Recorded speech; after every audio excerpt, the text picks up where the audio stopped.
నమస్తే welcome to స్వతంత్ర news నేను ప్రియా శర్మ బులెటిన్లో ముందుగా హెడ్లైన్స్ చూద్దాం జగన్ ఒక్క ప్రాజెక్టు కూడా పూర్తి చేయలేదు టీడీపీ జనసేన కూటమిదే విజయమన్న చంద్రబాబు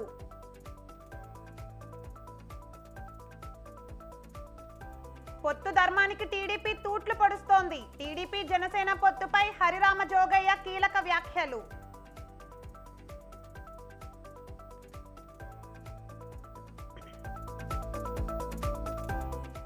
ప్రాజెక్టుల నిర్వహణలో వైసీపీ విఫలం ఏపీ సర్కారుపై షర్మిల ఫైర్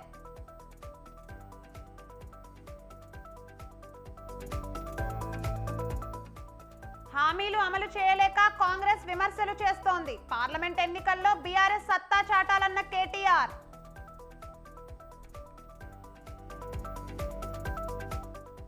బీహార్లో మారుతున్న రాజకీయాలు అమిత్ షా నివాసంలో కీలక సమావేశం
రైట్ బ్రేకింగ్ న్యూస్ చూస్తున్నాం HMDA director Shiva Balakrishna remand report స్వతంత్ర చేతికి చిక్కింది 45 పేజీల రిమాండ్ రిపోర్ట్లో ఏసీబీ సంచలన విషయాలు వెల్లడించింది శివ బాలకృష్ణ ఇల్లు సహా 18 చోట్ల ఏసీబీ సోదాలు నిర్వహించగా భారీగా ఆస్తులు గుర్తించారు 50 ప్రాపర్టీ డాక్యుమెంట్లు సేకరించారు డాక్యుమెంట్ల ప్రకారం 5 కోట్లు బహిరంగ మార్కెట్లో 10 రెట్లు విలువ ఉంటుందని గుర్తించారు 99 లక్షల నగదు 4 కార్ల విలువ 51 లక్షలు బ్యాంక్ బ్యాలెన్స్ 58 లక్షలు స్వాధీనం చేసుకున్నారు అలాగే గోల్డ్ సిల్వర్ వాచెస్ ఫోన్స్ గృహోపకరణాలు మొత్తం విలువ 8 కోట్ల 26 లక్షలు ఉన్నట్లు రిమాండ్ రిపోర్ట్లో తెలిపారు ఏసీబీ అధికారులు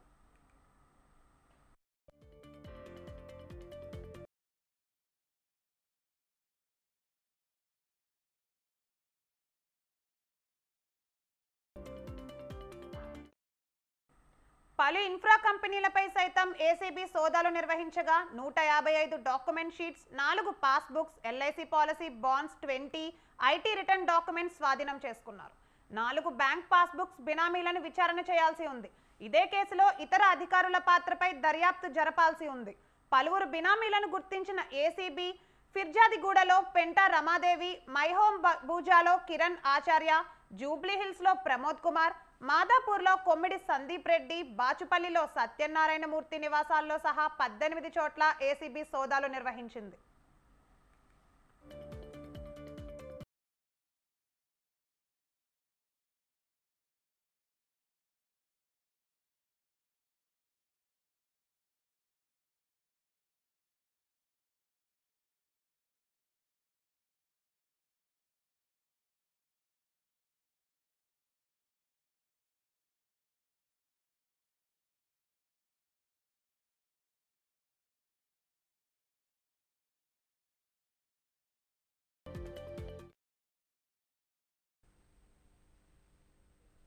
టీడీపీ జనసేన పొత్తుపై మంత్రి హరిరామ జోగయ్య సంచలన వ్యాఖ్యలు చేశారు పొత్తు ధర్మానికి టీడీపీ తూట్లు పొడుస్తోందని ఆరోపించారు ఆయన జనసేనకు 20 నుంచి 30 సీట్లు కేటాయిస్తే పొత్తు విఫలమైనట్లే అన్నారు జనసేనకు కనీసం 50 అసెంబ్లీ 6 పార్లమెంట్ సీట్లు ఇవ్వాలని డిమాండ్ చేశారు ఈ మేరకు ఆయన బహిరంగ లేఖ విడుదల చేశారు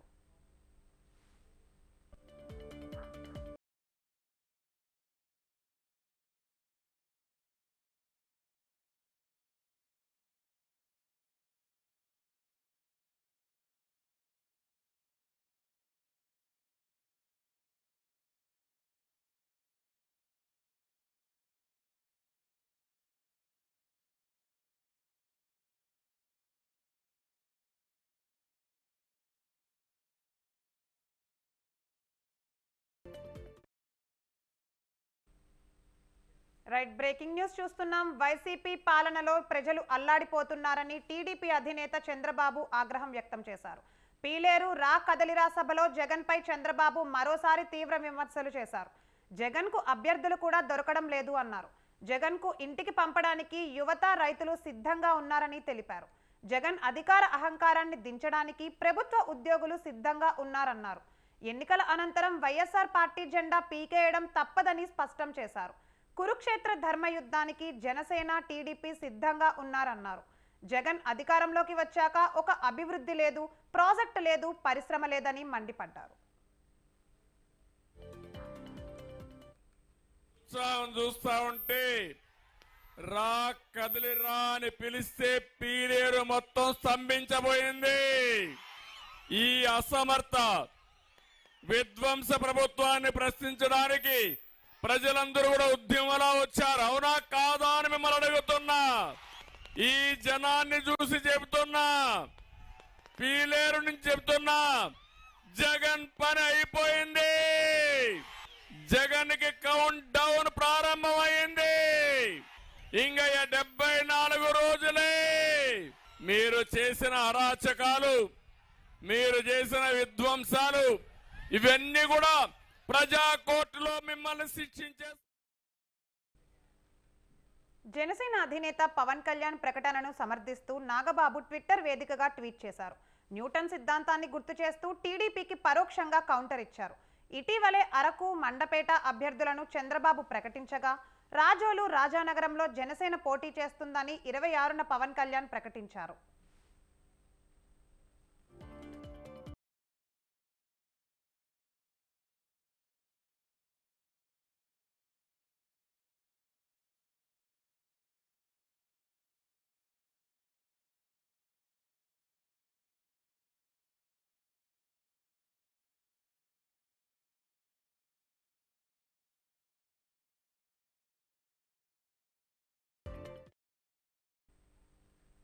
మాజీ మంత్రి కేటీఆర్ తెలంగాణ ప్రభుత్వంపై ఘాటు విమర్శలు చేశారు. కాంగ్రెస్, బీజేపీ కలిసి పనిచేస్తున్నారన్నారు. రేవంత్ రెడ్డి ఎన్నికలకు ముందు అదానీని తిట్టి స్విట్జర్లాండ్లో అదానీతో ఒప్పందాలు చేసుకున్నాడని ఆరోపించారు. ఇద్దరిని ఎమ్మెల్సీలుగా ప్రతిపాదనలు పంపితే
అన్ని ధరలు పెంచి ఆకాశంలో పెట్టిన మోడీ గారిని ఇవాళ మళ్ళీ ఆయన పార్టీని ఆదరించడానికి ప్రజలు సిద్ధంగా లేరు.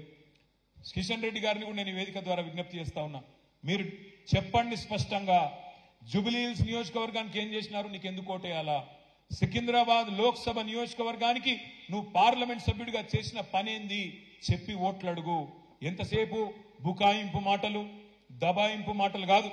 కేంద్ర మంత్రిగా 5 ఏళ్లలో అట్టర్ ఫ్లాప్ మంత్రి ఎవరైనా ఉన్నారు భారతదేశం మొత్తంలో అంటే ఈ కిషన్ రెడ్డి గారే తప్ప ఇంకోరు కానే కాదు. అందుకే నేను మిమ్మల్ని అందరినీ కోరేది, రేపు సికింద్రాబాద్ పార్లమెంట్ పరిధిలో రాబోయే రోజుల్లో ఏప్రిల్లోనో మేలోనో ఎన్నికలు వస్తాయి. ఎన్నికలు ఎప్పుడొచ్చినా మళ్ళొక్కసారి గ్రేటర్ హైదరాబాద్ లో గులాబీ జెండా రెపరెపలాడే విధంగా మన నాయకులు, కార్యకర్తలు ఎక్కడి వాళ్ళక్కడ గట్టిగా పనిచేద్దామని చెప్పి నేను విజ్ఞప్తి చేస్తా ఉన్నా. కాంగ్రెస్, బీజేపీ మంచి అండర్స్టాండింగ్ లో పనిచేస్తున్నాయి. కొట్లాడుకోవద్దు, బీఆర్ఎస్ ని దొక్కేద్దామంటాడు. రేవంత్ రెడ్డి గారు ఎలక్షన్లకు ముందేమో అదానిని తిడతాడు. గౌతమ్ అదానిని పొల్లు తిట్టిండు. ఏమన్నాడు? ఈ అదాని అంటే ఆయన మోడీ మనిషి, మోడీ తొత్తు, డబల్ ఇంజన్ అంటేనే ప్రధాని అదాని అని గొప్ప గొప్ప స్పీచ్లు ఇచ్చిండు రేవంత్ రెడ్డి. కానీ వెంటనే స్విట్జర్లాండ్ పోయి అక్కడ అదాని గారిని అలై బలై చేసుకొని, అదాని గారు ఇప్పుడు చాలా మంచోడైపోయిండు, గంగల మునిగిండు, చాలా గొప్పవాడు, చాలా పవిత్రమైన మనిషి అని చెప్పి ఆయనతో ఒప్పందాలు చేసుకుంటా ఉన్నారు. అందుకే ఆలోచించండి, ఎవరితో కలిసి ఉన్నారు.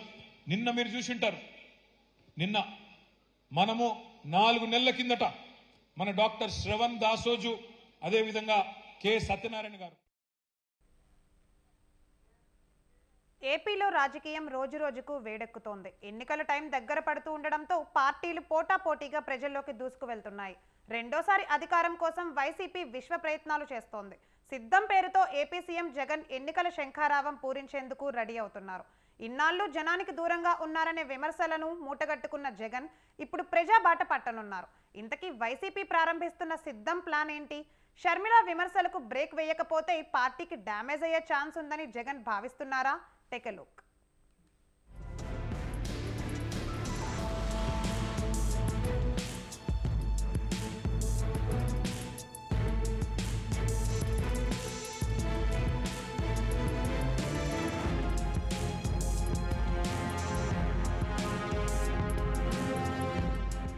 ఏపీలో ఎన్నికలకు సమయం దగ్గర పడుతోంది. ఫిబ్రవరిలో ఎన్నికల నోటిఫికేషన్ వచ్చే అవకాశం ఉంది.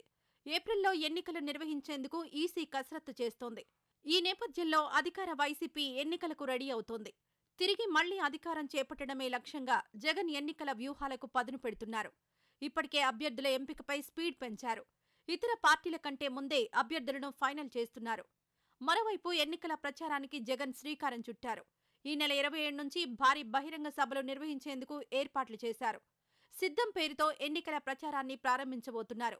రాష్ట్ర వ్యాప్తంగా 4 భారీ బహిరంగ సభలు నిర్వహించేందుకు ప్లాన్ చేసింది వైసీపీ. మొదటి సభ విశాఖ జిల్లా భీమిలి నియోజకవర్గంలో నిర్వహించనున్నారు. రెండో సభ ఈ నెల 30న ఏలూరులో నిర్వహించనున్నారు. ఉమ్మడి కృష్ణా జిల్లాతో పాటు ఉభయ గోదావరి జిల్లాల క్యాడర్ ఈ సభకు హాజరు కానుంది. ఆ తర్వాత రాయలసీమ జిల్లాలో మరో సభ నిర్వహించేందుకు ఏర్పాట్లు చేస్తున్నారు.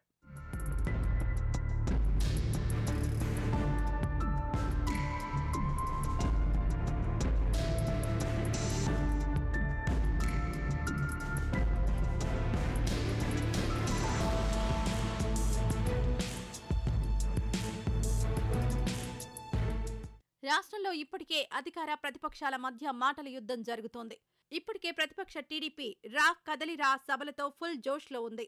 ఈ నేపథ్యంలో వైసీపీ నిర్వహిస్తున్న ఈ తొలి సభ ద్వారా తాము ఎన్నికల రణక్షేత్రంలో దిగేందుకు సిద్ధంగా ఉన్నామన్న మెసేజ్ను ఇచ్చేందుకు ఈ పేరును ఖరారు చేసినట్టు చెబుతున్నారు.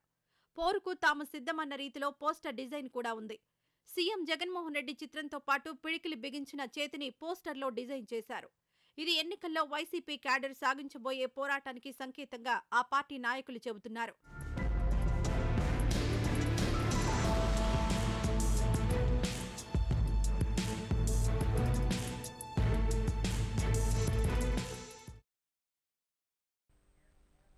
తెలంగాణలో కాంగ్రెస్ సర్కారుకు పాలన మీద పూర్తి పట్టు రాకముందే పార్లమెంట్ ఎన్నికలు తరుముకొస్తున్నాయి. ఇటు పాలనపైన దృష్టి పెడుతూనే అటు జిల్లాల పర్యటన సాగించడానికి సీఎం రేవంత్ రెడ్డి నిర్ణయించుకున్నట్లు తెలిసింది. పార్లమెంట్ ఎన్నికల్లో రాష్ట్రంలో అత్యధిక స్థానాలు సాధించి అధిష్టానానికి బహుమానంగా ఇవ్వాలని సీఎం పట్టుదలగా ఉన్నట్లు సమాచారం.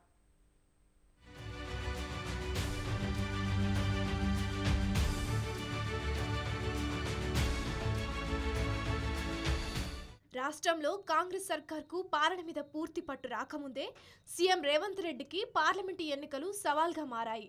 రాష్ట్రంలో కాంగ్రెస్ అధికారంలోకి వచ్చిన నేపథ్యంలో అధిష్టానంకు పార్లమెంటు ఎన్నికల్లో అత్యధిక స్థానాలు సాధించి బహుమానంగా ఇవ్వాలని సీఎం పట్టుదలగా ఉన్నారు. దీనిలో భాగంగానే కాంగ్రెస్ అధికారంలోకి వచ్చిన నాటి నుంచి ఒకవైపు పాలనను దూకుడుగా ముందుకు తీసుకువెళుతూనే మరోవైపు పార్లమెంటు ఎన్నికలకు అస్త్రాలు సిద్ధం చేసుకుంటున్నారు. గాంధీ భవన్ వేదికగా పార్లమెంటు ఎన్నికల ఎజెండాను రాష్ట్ర నాయకత్వానికి దిశానిర్దేశం చేస్తున్నారు. బలమైన అభ్యర్థులను రంగంలోకి దింపే దిశగా అడుగులు వేస్తున్నారు. ముమ్మరంగా ప్రచార వ్యూహ రచన చేస్తున్నారు. ఇప్పటికే పార్లమెంటు నియోజకవర్గాల వారీగా సమీక్షలు నిర్వహించడమే కాకుండా మంత్రులను, ముఖ్య నేతలను ఇన్ఛార్జీలుగా నియమించారు.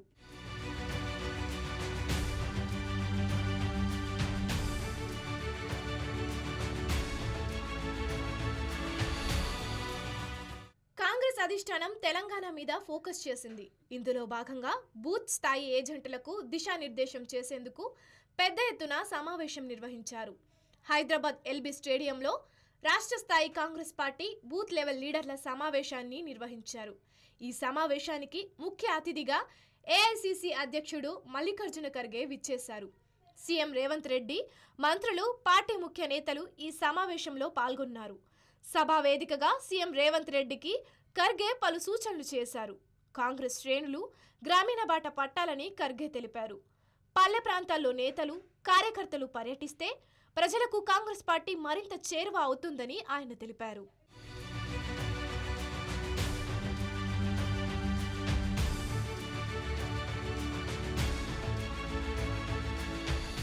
కాంగ్రెస్ సర్కారు ఏర్పడి కనీసం 50 రోజులు సైతం పూర్తి కాకుండానే బీఆర్ఎస్ నేతలు విమర్శలు గుప్పిస్తున్నారని సీఎం రేవంత్ రెడ్డి గులాబీ పార్టీ నేతలపై మండిపడ్డారు. ఏళ్లకు ఏళ్లు పాలించి రాష్ట్రాన్ని దివాలా తీయించిన బీఆర్ఎస్ ఓటమి పాలైనా తీరు మార్చుకోవడం లేదని విమర్శించారు. అవాస్తవాలతో ప్రజలను మభ్యపెట్టాలని చూస్తున్నారని ఆగ్రహం చెందారు. పాలన మీద పూర్తి దృష్టి సాధిస్తే ప్రతిపక్షాలు విమర్శల పర్వానికి తెరలేపి పార్లమెంటు ఎన్నికల్లో ప్రయోజనం పొందాలని చూస్తున్నాయని సీఎం అన్నారు. బీఆర్ఎస్ ఆటలేం సాగవని, ఆ పార్టీ నేతలు ఎన్ని జిమ్మిక్స్ చేసినా ప్రజలు విశ్వసించరని, రాబోయే పార్లమెంటు ఎన్నికలను బీఆర్ఎస్కు అపజయం తప్పదని సీఎం అన్నారు. ఇప్పటి నుంచి అసలు ఆట మొదలవుతోందని, వారంలో 3 రోజులు పాలనపై దృష్టి సారించి మరో 3 రోజులు పార్టీ కార్యకర్తలతో మమేకం అవుతానని సీఎం రేవంత్ రెడ్డి చెప్పారు. ఇందుకే జిల్లాల పర్యటనకు సీఎం రేవంత్ రెడ్డి శ్రీకారం చుట్టనున్నారు. పీసీసీ బాధ్యతలు చేపట్టిన అనంతరం ఇంద్రవెల్లి సభ మంచి మైలేజ్ తీసుకువచ్చింది. ఇంద్రవెల్లి సభను సెంటిమెంట్గా భావిస్తూ అక్కడ నుంచే పార్లమెంటు ఎన్నికలకు శంఖారావం పూరిస్తానని సీఎం రేవంత్ రెడ్డి తెలియజేశారు.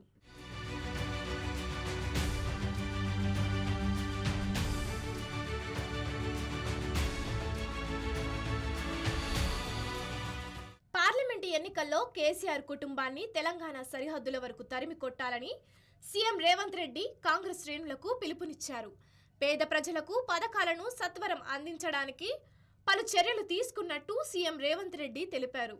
మరోవైపు పార్లమెంటు ఎన్నికల్లో విజయబావుట ఎగరవేయాలని బీఆర్ఎస్ ఉవ్విళ్లూరుతోంది. అసెంబ్లీ ఎన్నికల్లో జరిగిన తప్పిదాలను సరిదిద్దుకొని కార్యకర్తలకు పెద్దపీట వేసి పార్లమెంటు ఎన్నికల్లో విజయం సాధించాలని గులాబీ బాస్ భావిస్తున్నట్టు సమాచారం.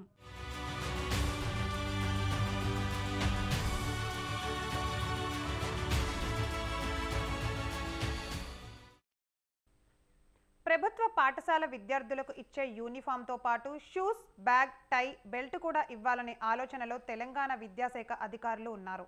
యూనిఫామ్ అంటే కేవలం ప్యాంటు, షర్టు మాత్రమే కాదనే అభిప్రాయాన్ని అధికారులు వ్యక్తం చేస్తున్నారు.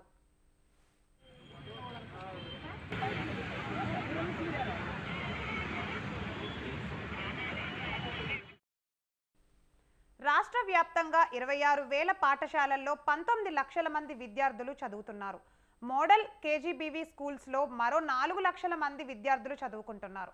గ్రామీణ ప్రాంత పాఠశాలల్లో చదువుకునే విద్యార్థులు నేటికి చెప్పులు, సరైన యూనిఫామ్ లేకుండానే స్కూళ్లకు వెళ్తున్న పరిస్థితులు ఇప్పటికీ కనిపిస్తున్నాయి. దీంతో పిల్లలకు షూస్, టై, బ్యాగ్, బెల్ట్ లాంటి కనీస సౌకర్యాలు ఇస్తే అది ప్రభుత్వ స్కూళ్లను ప్రోత్సహించడంతో పాటు ప్రైవేట్ స్కూళ్లకు ధీటుగా ఉంటుందని అధికారులు అంటున్నారు. అందుకు అనుగుణంగా అవసరమయ్యే బడ్జెట్ ప్రతిపాదనలను ప్రభుత్వానికి ఇచ్చేందుకు విద్యాశాఖ సిద్ధమైంది. మొత్తం 280 కోట్ల బడ్జెట్ అవసరమని అంచనా వేస్తున్నారు.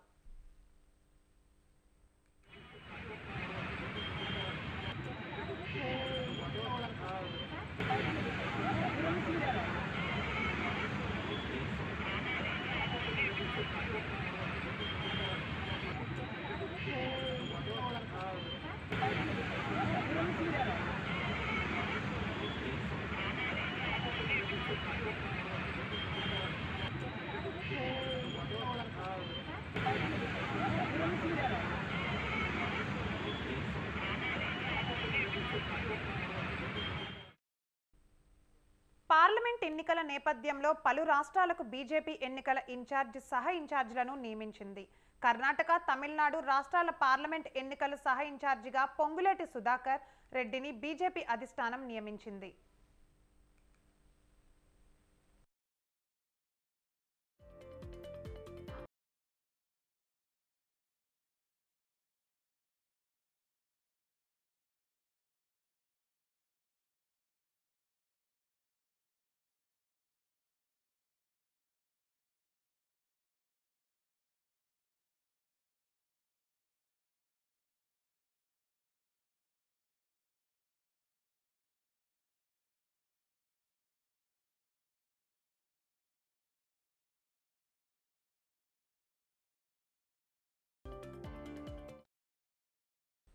ఇవి బులెటిన్ అప్డేట్స్. కీప్ వాచింగ్ స్వతంత్ర టీవీ.